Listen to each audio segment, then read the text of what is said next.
ময়মনসিংহের মুক্তাগাছা উপজেলা স্বাস্থ্য কমপ্লেক্স একসময় ছিল দেশের অন্যতম সেরা উপজেলা স্বাস্থ্য কমপ্লেক্স। জরুরি প্রসূতি সেবায় ২০১৯ সালে পুরস্কার পাওয়া এই হাসপাতালে সেবার মান ভালো হওয়ায় দূর দূরান্ত থেকেও রোগীরা আসতেন। কিন্তু সম্প্রতি এই হাসপাতালে একাধিক সমস্যা দেখা দিয়েছে। সরেজমিনে গিয়ে দেখা যায় প্রায় ১ বছর ধরে হাসপাতালের প্রধান কর্মকর্তার পদ শূন্য, যার কারণে জবাবদিহিতার অভাব স্পষ্ট।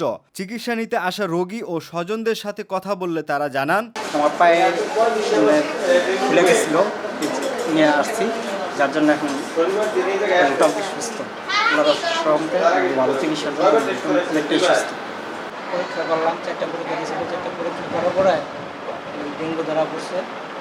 প্রায় শনিবার দিন কি উপসর্গ ছিল, লক্ষণ কি ছিল? মাথা ব্যথা, জ্বর আর বমি ছিল।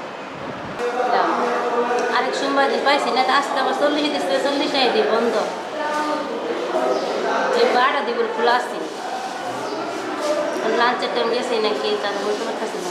হাসপাতাল সূত্রে জানা যায় আউটডোরে প্রতিদিন ১৩০০ থেকে ১৫০০ রোগী সেবা নিতে আসেন। ইমার্জেন্সিতে সেবা নিতে আসেন ২০০ থেকে ২৫০ রোগী। এছাড়াও ডেঙ্গু জ্বরে আক্রান্ত রোগী ৫ জন, যার মধ্যে ৩ জন সুস্থ হয়ে বাড়ি চলে গেছেন। ভর্তি রয়েছেন ২ জন। উপজেলা স্বাস্থ্য কমপ্লেক্সের আবাসিক medical officer doctor Rahul Chakraborty জানান, মেডিকেল অফিসার পোস্টে ৬ জন, কনসালটেন্ট ২ জন, এছাড়াও ইউএইচএসপিও পদটি শূন্য রয়েছে।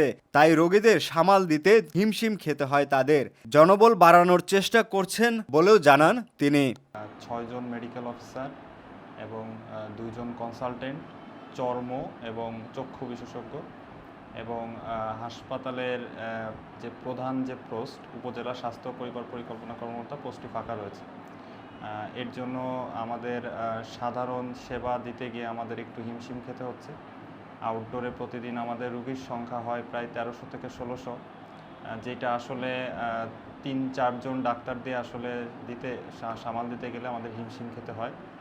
তারপরেও আমরা চেষ্টা করতেছি যতটুকু রোগীদের কম হ্যাসেলে সেবা দেওয়া যায়।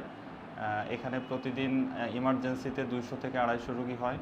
বর্তমানে আমাদের যেই পরিবর্তনটা আমি আশা করতেছি যে আমার জনবল যেটা কম আছে, আমি চাচ্ছি যে জনবল সংকটটা আমি একটু সমাধান করতে পারলে আমি হয়তো সেবার মানটা আরও বাড়াতে পারবো।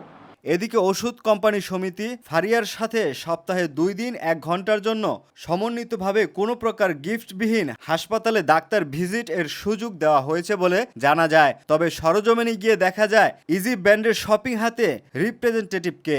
তার সাথে কথা বলতে চাইলে চটে যান তিনি। সাংবাদিকদের সাথে অশোভন আচরণও করতে দেখা যায় তাকে। এ বিষয়ে ডক্টর রাহুল চক্রবর্তী জানান, রিপ্রেজেন্টেটিভদের দৌরাত্ম্য কমাতে বিশেষ বিবেচনায় ব্যবস্থা গ্রহণ করা হবে। কোনো ভিজিবল গিফট হাসপাতালে আনা নিষেধ, শুধুমাত্র ওষুধ টোকন হিসাবে তারা দিতে পারে, যেটা স্যাম্পল ওষুধ বলে, জাস্ট ওষুধের ইসের জন্য। কিন্তু হাসপাতালে সকল ধরনের গিফট পরিবহন করা এটাও নিষেধ। ব্যক্তিগত কোনো গিফট হাসপাতালে অফিস টাইমে দেওয়া যাবে না। উপজেলা স্বাস্থ্য কমপ্লেক্স এক সময় দেশের অন্যতম সেরা হাসপাতাল হলেও বর্তমানে বিভিন্ন সমস্যার সম্মুখীন। জনবলের অভাব, ডাক্তার ও হাসপাতালের বিরুদ্ধে অভিযোগ, দালাল ও রিপ্রেজেন্টেটিভদের দৌরাত্ম্য ইত্যাদি সমস্যার সমাধান করে এই হাসপাতালকে আগের মতো সেরা হাসপাতালে পরিণত করা জরুরি বলে মনে করেন স্থানীয় বাসিন্দারা।